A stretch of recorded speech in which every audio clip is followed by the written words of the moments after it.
To order, brethren, to receive the most worshipful, the Grand Master.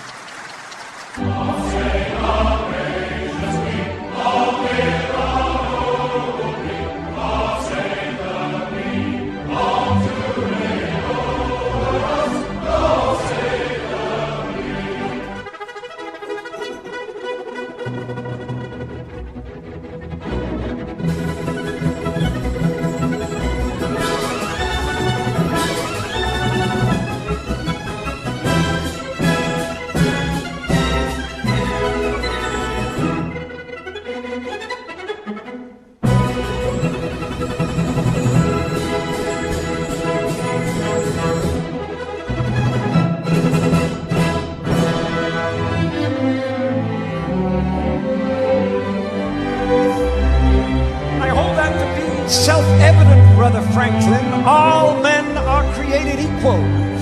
Indeed, Brother Washington, all Freemasons meet as equals, and we have an opportunity to create a nation in the very essence of Masonic morality. It would be wonderfully symbolic, don't you think? You'll be wanting to put the all-seeing eye on our banknotes next. You think I'm taking it a bit far? Please don't ask me questions like that, Brother Franklin. You know I cannot tell a lie. Oh, come on, Brother Washington. Everybody lies occasionally, surely, especially politicians. Not me. Not even so much as an alternative fact. We must all be aware of fake news. The people must be free to think what they like as well. We can have no thought police in our new society. The foundation stone of our new nation built on all those principles that we hold dear. The plans for our new capital city already have a very Masonic feel to them, yeah. Candidate for initiation into the order, I'm giving him a little introduction into some of our mysteries. These two gentlemen are founding an entire nation built on our principles. We have great promises for our new nation. You know, I wonder if other presidents after me will also be Freemasons. Many will be.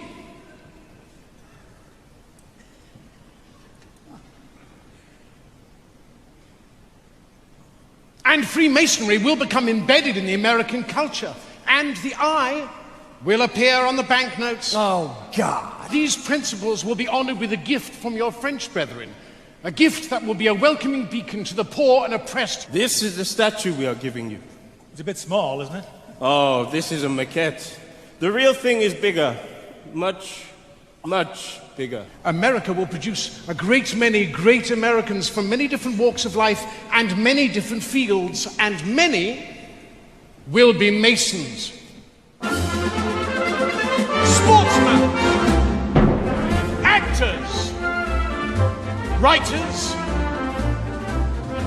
soldiers, filmmakers, businessmen, inventors, astronauts. What on earth is an astronaut? No, they're not. I don't follow. Well, they're not on Earth, they're in space. In fact, Brother Buzz Aldrin was the second man to walk upon the surface of the moon. That's the best thing I've heard this evening. What, that a Mason walked on the moon? Man on the moon. Amazing. But don't forget the musicians. Do not forget the musicians.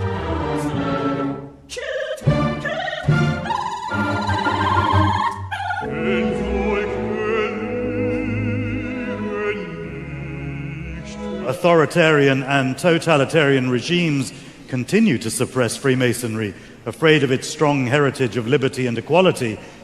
It symbolizes the inevitability of your end. The British Army had travelling lodges that moved with regiments. Freemasons have served their countries and communities with distinction. Freemasons met across the Union and Confederate divide to celebrate their common rituals. And today, Freemasonry remains an active part of military life in many countries.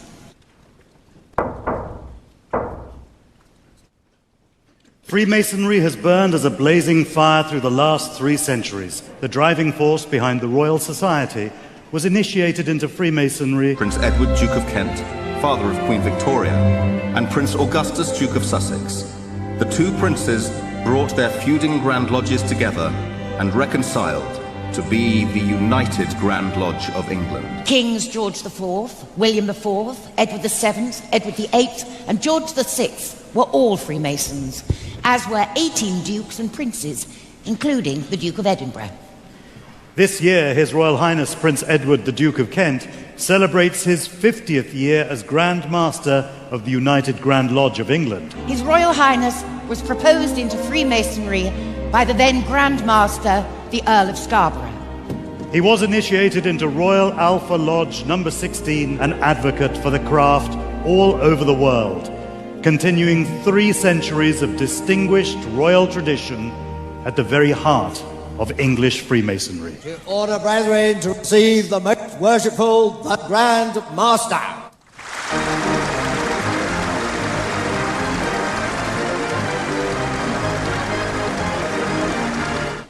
As permanent master of these 3 lodges, I now call on my deputy masters.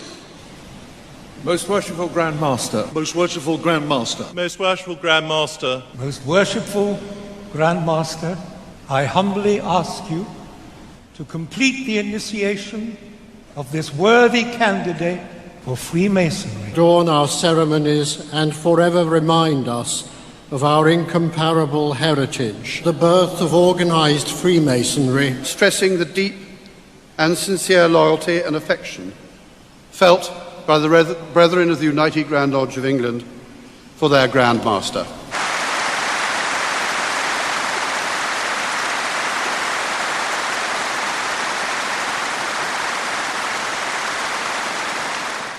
I had the pleasure of meeting 136 Grand Masters visiting from overseas at Freemasons Hall yesterday.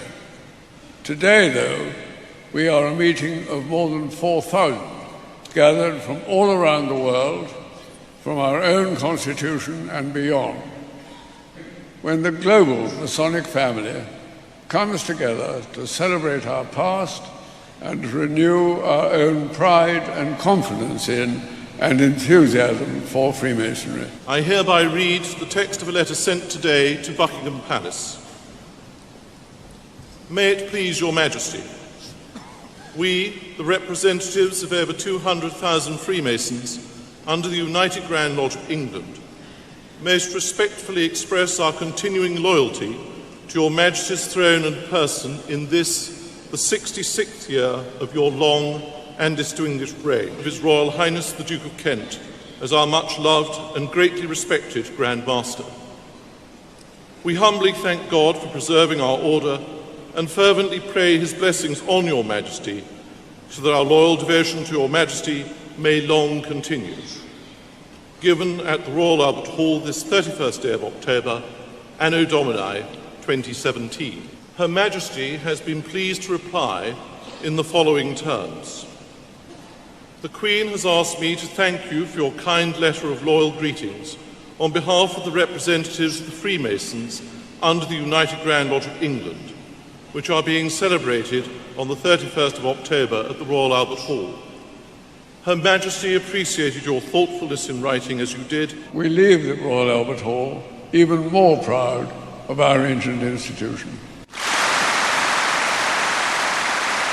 Worldwide, Freemasonry remains as important and relevant as ever.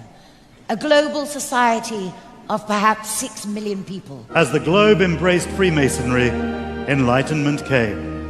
I may not agree with what you say, but I shall defend to the death your right to say it. None is more hopelessly enslaved than those who falsely believe they are free.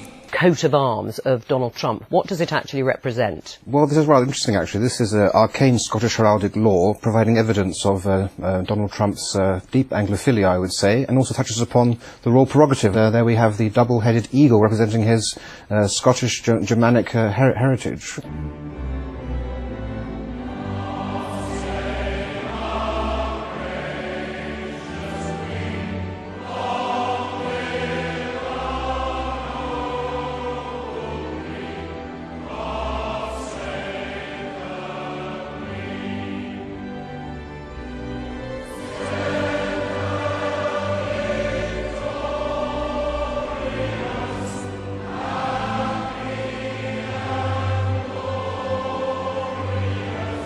The Masonic Chip program uses modern police-approved techniques to create a child identification kit. And we take fingerprints. We also provide them with a swab for getting a DNA swab. And we also provide them with imprint where they can get an imprint of the child's teeth. So not only does it provide DNA as well as a swab, but it is also a source if you were using tracking dogs to provide a scent for the child. You may be surprised to see who we found using tricks to cover up their license plates. Apparently, they're law enforcement. You know, in Hollywood and in the industry and the stuff we do, there's a lot of like insider secrets to keeping your career going, and a lot of insider secrets to making things tick.